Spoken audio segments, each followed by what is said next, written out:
Bismillahirrahmanirrahim. Assalamualaikum warahmatullahi wabarakatuh. Ya, perkenalkan, sebelumnya saya Ibu Surtiningsih, atau kalian bisa panggil saya Ibu Asi. Hari ini kita akan belajar terkait gizi pada bayi, balita, remaja, ibu hamil, ibu menyusui, dan lansia.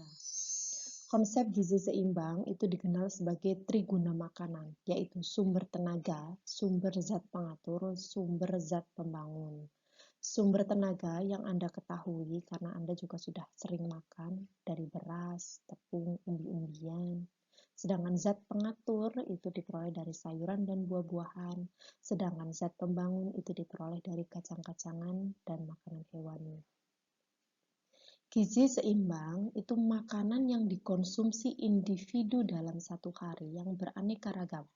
Mengandung apa saja? Sumber tenaga, pengatur, pembangun sesuai dengan kebutuhan tubuhnya. Jelas antara anak-anak, orang dewasa, ibu hamil, ibu menyusui, ibu nifas akan memiliki kebutuhan yang berbeda-beda. Ya. Porsinya pun berbeda-beda. Ya. Adapun makanan-makanan juga yang mungkin harus dihindari ketika nanti sudah lansia. 13 pesan dasar gizi seimbang. Yang pertama, makanlah aneka ragam makanan. Jangan makan yang misalnya mie dengan nasi, itu karbo ketemu karbo. Kedua, makanan untuk memenuhi kecukupan energi. Makanlah sumber karbohidrat setengah dari kebutuhan energi. Jika kebutuhan energimu dalam satu hari itu 1000 kalori, jadi yang dari karbohidrat itu hanya sekitar 500 kalori. Batasi konsumsi lemak dan minyak sampai 1/4 dari kecukupan energi. Gunakan garam beriodium, makanlah makanan sumber zat besi. Berikan ASI saja pada sampai umur 6 bulan pada balita atau pada bayi usia 0 sampai 6 bulan itu wajib ASI saja. Biasakan makan pagi, sarapan. Nah, sarapan justru kalau bisa adalah yang paling lengkap daripada makan siang. Lauk, sayur, ya. Ini ada nabati, ada hewani. Itu harus dilengkap. 9. Minumlah air bersih, aman yang cukup jumlahnya. Kebutuhan air pada tubuh masing-masing orang berbeda, sehingga sesuaikan dengan kebutuhan. Atau kalau dikenal sering, jangan sampai kurang dari 8 gelas. Lakukan kegiatan fisik dan olahraga secara teratur. Hindari minum minuman beralkohol. Makan makanan yang aman bagi kesehatan.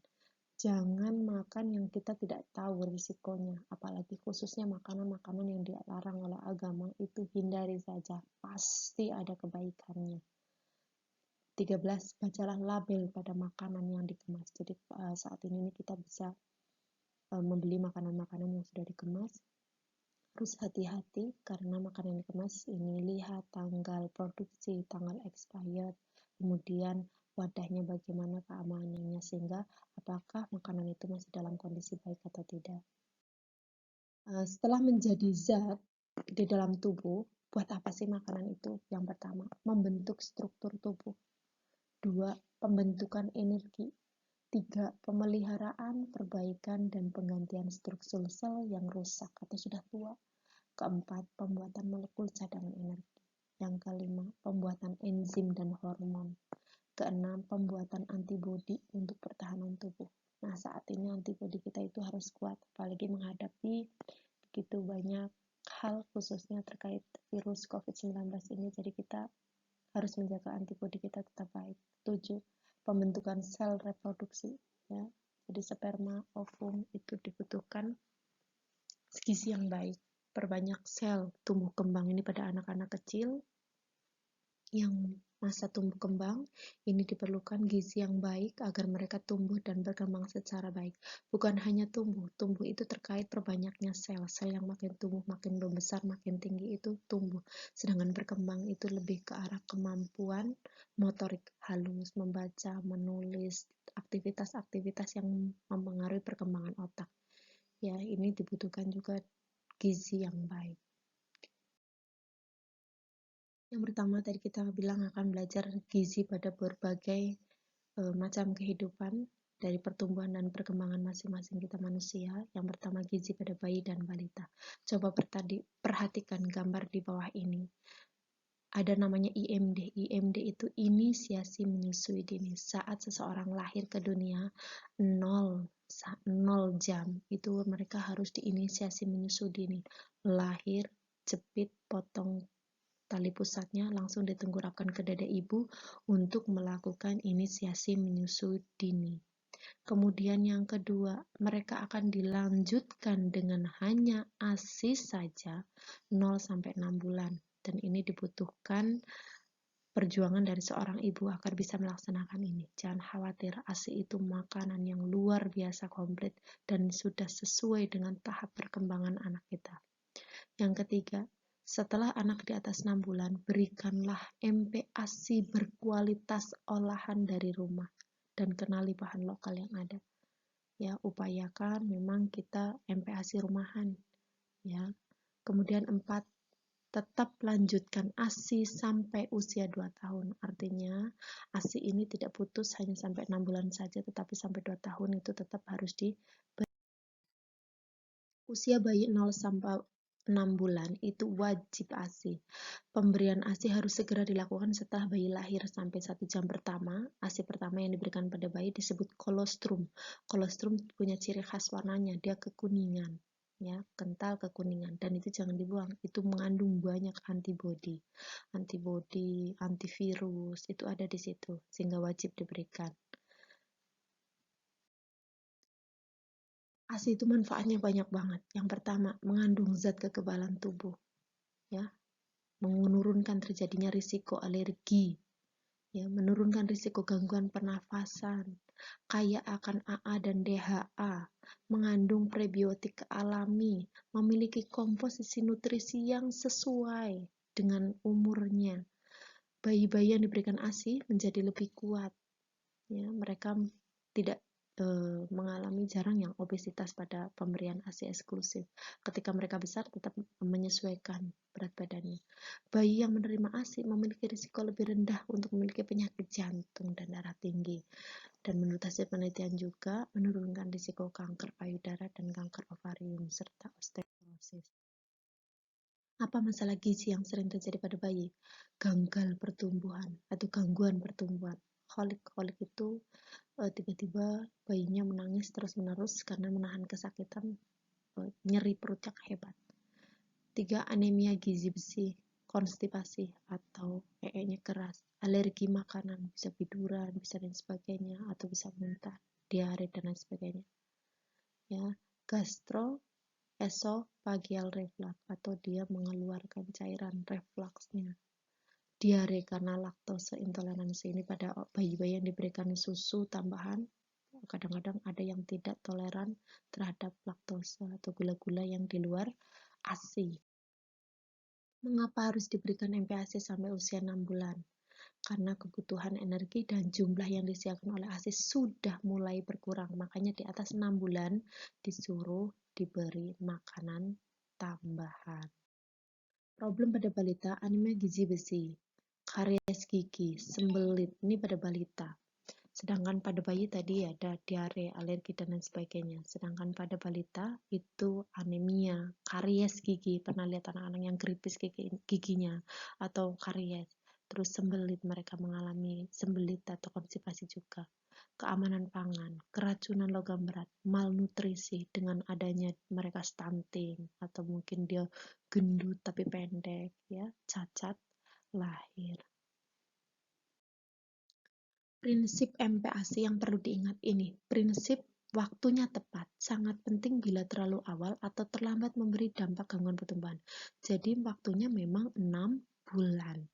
MPASI diberikan bila kebutuhan energi dan zat gizi bayi melampaui apa yang dapat disediakan ASI, sehingga perlu makanan yang khusus dan frekuensi makanan yang sering.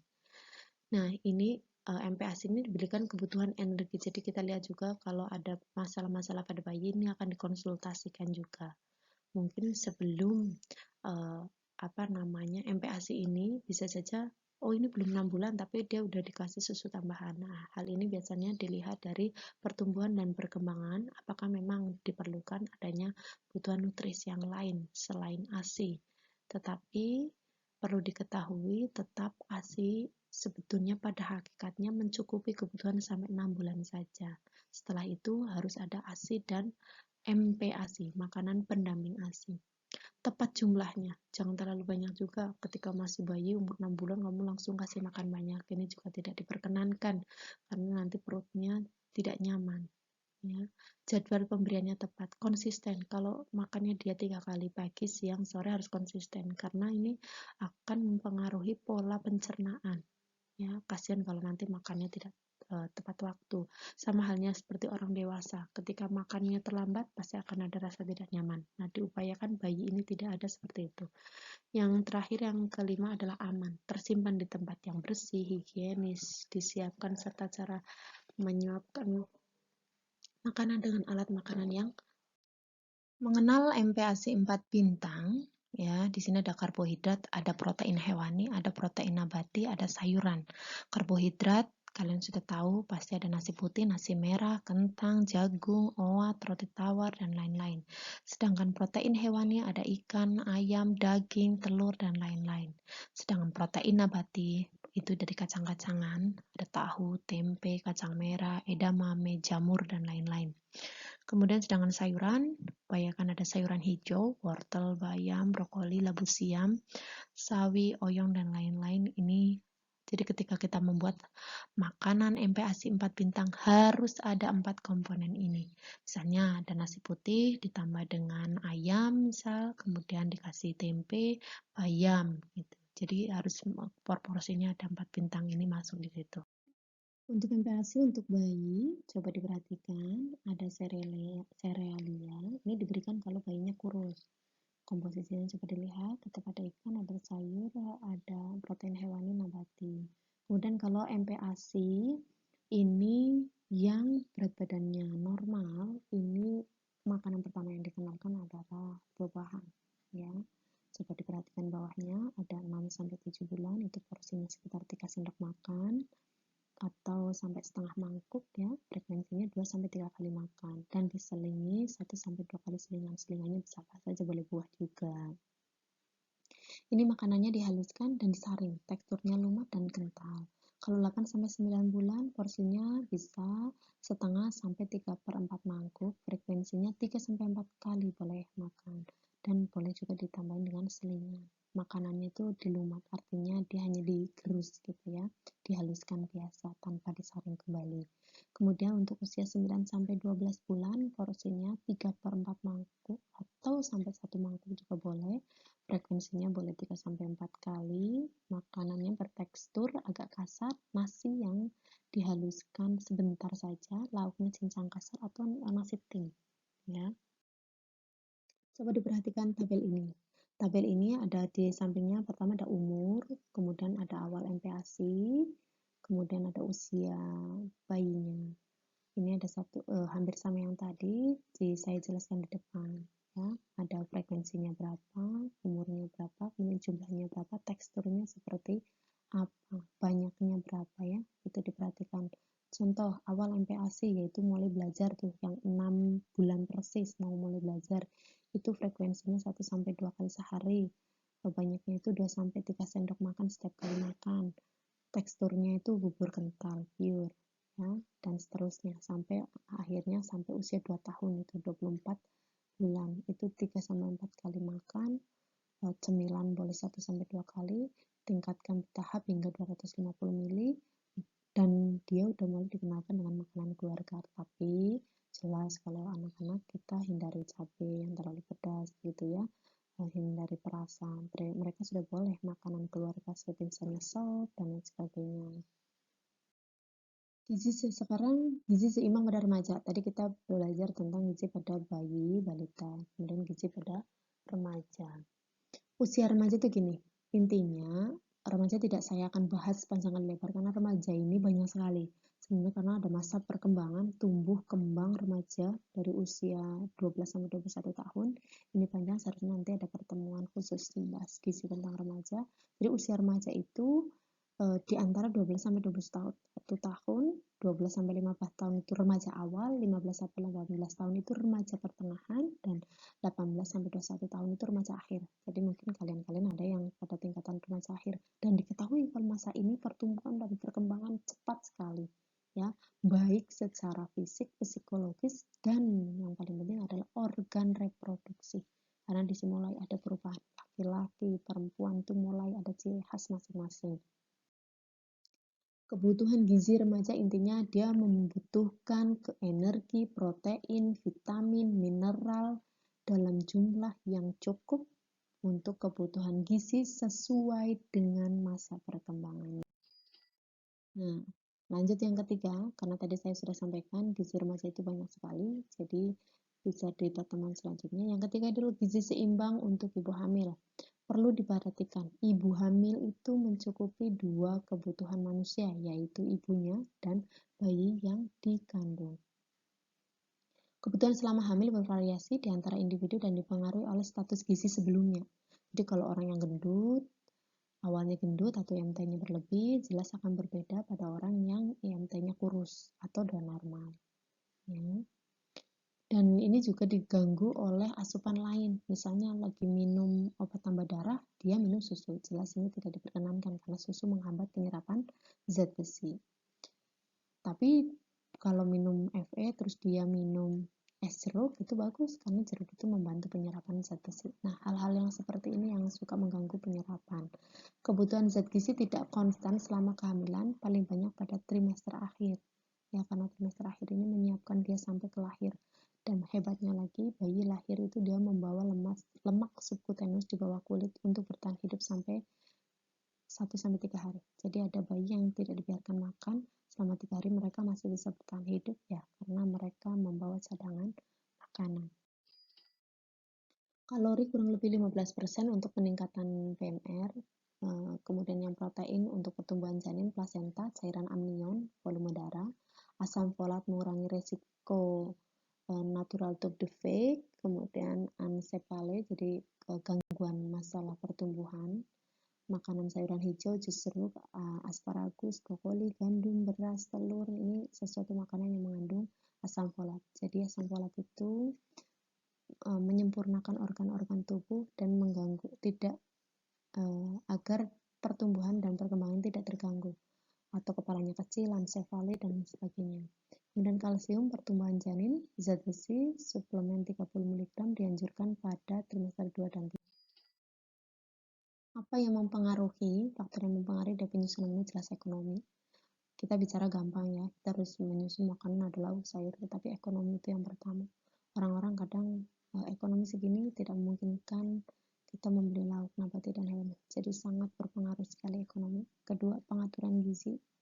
Ya, ketiga budaya, ada agama, ada yang orang-orang melarang makan ini makan itu ketika hamil.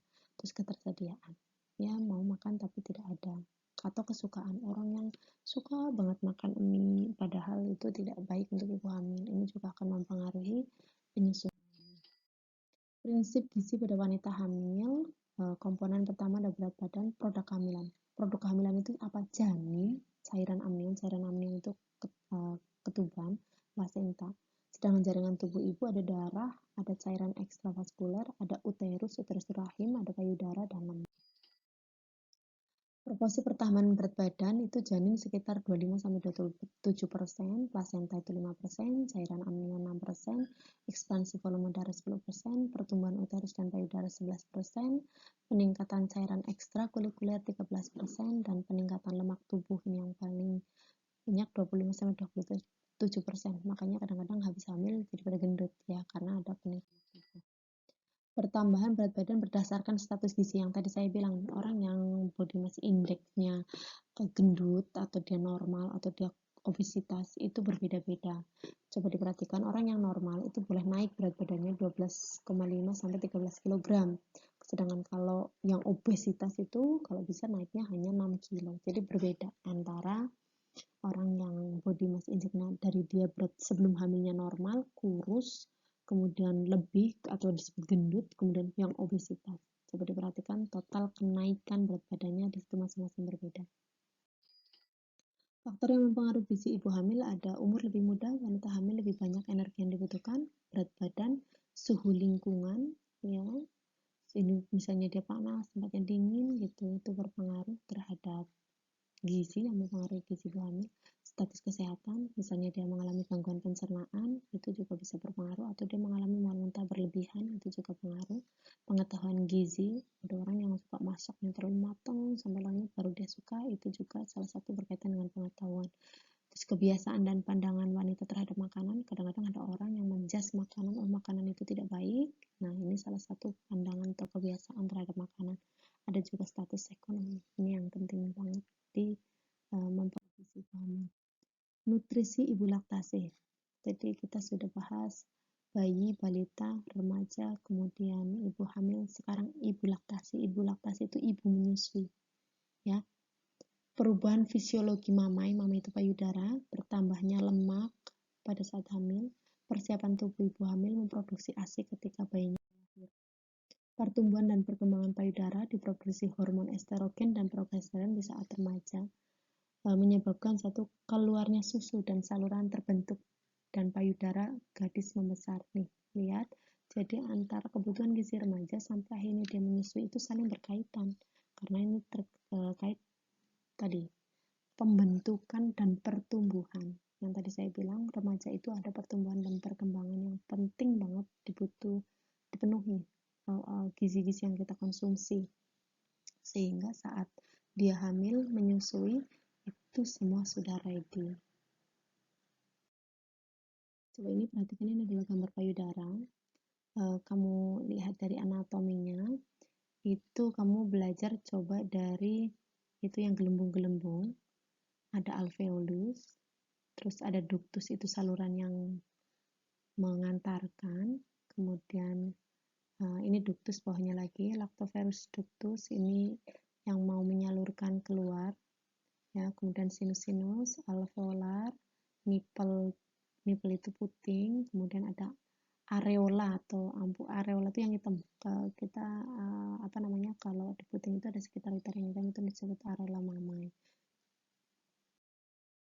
Pengaruh hormon kehamilan terhadap payudara, ada estrogen, merangsang saluran ASI tumbuh dan bercabang-cabang, progesteron, merangsang perkembangan kelenjar alveolar, laktogen, plasenta membesarkan payudara, prolaktin merangsang produksi ASI dibuat, tetapi produksi ASI dicegah progesteron oleh plasenta, sehingga pas waktu hamil ini nggak keluar dulu, nanti keluarnya saat menyusui. Estrogen, progesteron, laktogen, prolaktin. Ya, ini hormon kehamilan terhadap payudara yang disiapkan untuk menghadapi masa menyusui. Ini adalah awal produksi ASI. Ya, jadi nanti saat bayi ngisap itu langsung set, dia berespon kepada otak, ya, hipotalamus mengeluarkan nanti ada oksitosin refleks ke atas, kemudian nanti ada hisapan mengeluarkan prolaktin sehingga akhirnya susunya keluar.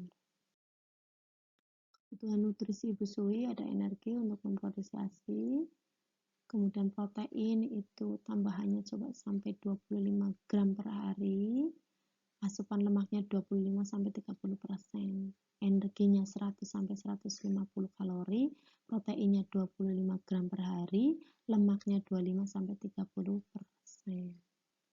Atau karbohidrat, asupan karbohidrat kira-kira 160-200 gram per hari. Kebutuhan vitaminnya itu ada vitamin D dan K. Kalau kurang vitamin, dalam ASI kurang pula. Biasanya ASInya jadi kandungannya kurang baik. Mineral, ada kalsium, ada magnesium, fosfat, ya.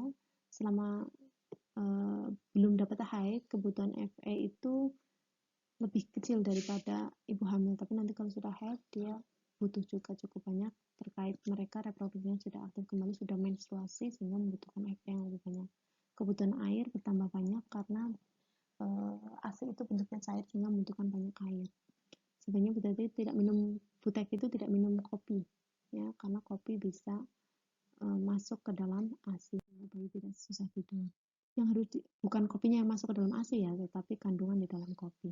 Yang harus dihindari buteki, merokok, minum obat-obatan minum kopi, minum obat-obatan, radiasi pada orang-orang yang keganasan.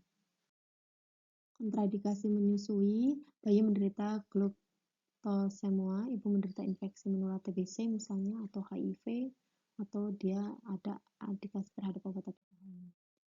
Kelima yang terakhir yaitu gizi lansia. Jadi kita itu pasti akan mengalami namanya bayi, balita, remaja, dewasa, bagi laki-laki, bagi perempuan ada hamil, menyusui, sampai nanti akhirnya kita semua baik laki-laki maupun perempuan mengalami yang namanya masa lansia.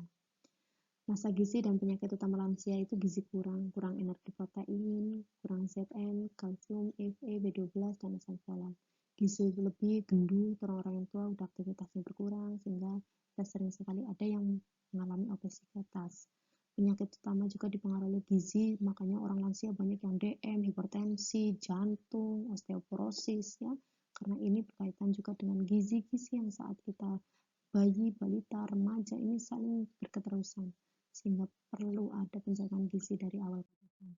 Prinsip pemberian makan bagi lansia, frekuensi pemberian sering dalam porsi kecil karena lansia itu sudah mulai malas makan sehingga porsinya sering tapi kecil. Ingat, makanan tetap harus 4 sehat 5 sempurna. Makanan didistribusikan sebagai 3 makanan utama, 2 kali tingkat cemilan atau 2-3 buah, dan 2 kali susu karena mereka sudah membutuhkan kalsium lebih. Tetapi hati-hati pada orang-orang yang obesitas. Komposisi energi makanan lansia 55-60% itu karbohidrat terbagi dalam karbohidrat kompleks, karbohidrat sederhana, 15-20% protein, hewani 1:1 lah, hewani dan nabati, 20-25% lemak, kurangi lemak jenuh. Bahan makanan sumber karbohidrat bagi lansia berupa beras, terigu, kentang, boleh dalam bentuk tepung seperti roti, mie, tetapi jangan terlalu banyak bagi orang lansia. Karbohidrat sederhana itu seperti gula dan madu ya. Kalau karbohidrat kompleks itu ada contohnya, ini karbohidrat sederhana yang tadi di slide yang sebelumnya. Sumber protein dan sumber lemak itu ada lemak hewani, ada nabati, insya Allah Anda sudah paham, jadi bisa dibaca sendiri. Lemak yang harus dihindari ada gaji, jelas gaji bagi yang masih muda juga tidak diperkenankan, dan juga bagi yang sudah sepuh atau sudah lansia.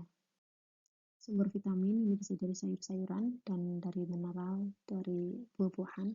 Itu harus diperbanyak pada masa lansia karena mereka sudah keriput sehingga kadar vitamin dan sayurannya dibutuhkan lebih banyak. Susu dan asupan air juga harus tercukupi.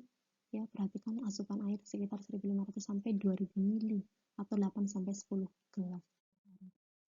Perhatikan, bagi lansia dengan hipertensi, hindari makanan dengan ekstra garam, seperti ikan asin, telur asin, bumbu masak, dan makanan yang dikalengkan.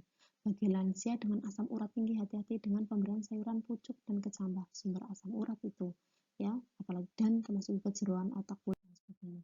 Asupan serat diperlukan 25-30 gram, ya, diantaranya serat yang larut dalam air. Ini coba bisa dibaca, sayuran, buahan, kemudian sayur dan buahan sumber phytochemical. Nah, ini isi piringku, harus ada lauk, harus ada sayur, ada buah-buahan. Ya, jadi kalau kita makan, inilah isi piringku. Terima kasih, itu saja pertemuan kali ini. Wabillahi taufiq wal hidayah. Assalamualaikum warahmatullahi wabarakatuh.